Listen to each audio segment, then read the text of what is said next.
안녕하세요. 보상가 배상 TV입니다. 오늘은요, 제가 계속 하고 있죠. 교통사고의 보상가 배상 그 파트에서 2-2 저번 시간에는 이 형사합의가 필요한 경우 거기에 대해 설명을 드렸었습니다. 그래서 제가 다음 시간에는 형사합의를 할 때 꼭 받아야 되는 서류가 있다. 그거에 대해서 오늘 지금 설명드리려고 합니다. 자, 우리가 형사합의를 할 때는요, 꼭 받아야 되는 서류가 있습니다. 합의서는 우리가 써주는 거죠. 반대로 합의서를 써주면서 가해자에게 받아야 되는 서류, 그걸 채권양도각서라고 하는데요.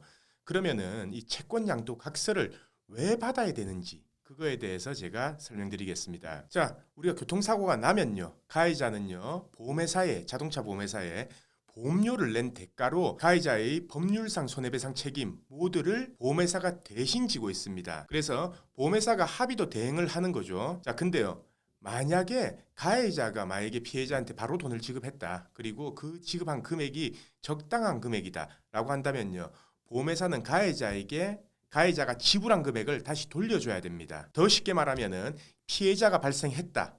그러면요, 가해자가 피해자한테 직접 돈을 줘도 되고요. 아니면 보험사가 대행해서 피해자한테 손해배상액을 지불하고 합의를 하면 된다라는 거죠. 둘 중 아무렇게나 해도 상관은 없습니다. 자, 그러면은 이게 보험 처리가 된 경우를 생각해 보시죠. 만약에 보험 처리가 됐어요. 그러면 보험사가 피해자에게 모든 손해에 대해서 다 주죠. 근데 만약에 가해자도 피해자한테 준 금액이 있어요. 그러면 아까 제가 뭐라 했었죠? 가해자가 피해자한테 준 금액은 가해자가 다시 보험사에 청구할 수 있다. 그렇게 되면요, 보험사는 원래 손해보다 더 많은 금액이 나가야 된다는 거죠. 쉽게 말해서 예를 들어 볼게요. 피해자의 손해액이 1억이라고 가정해요. 그러면요, 보험사는 피해자에게 1억만 지급하면 되는 거잖아요. 근데 가해자도 피해자한테 3천만 원을 줬어요. 형사비금으로 3천만 원을 줬다는 얘기죠.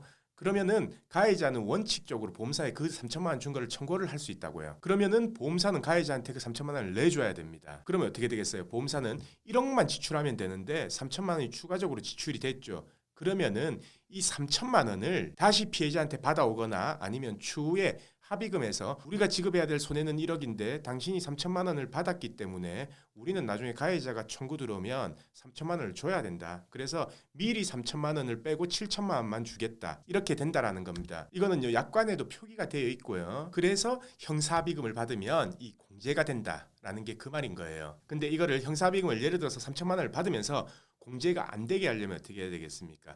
가해자가 보험사에 청구를 못하게 하면 되겠죠. 당신이 나한테 3천만 원을 주는 대신 당신은 보험사에 청구 못한다. 그 권리를 내가 뺏어버리겠다. 그게 바로 채권양도각서입니다. 그래서 채권양도각서를 받은 경우에는 아무리 형사합의금을 받았다 하더라도 이 민사합의금에서 보험사가 공제를 못한다라는 거죠. 자, 이제 이해가 좀 되시죠? 그래서 이 형사합의금을 받을 때는 무조건 채권양도각서를 받으셔야 된다.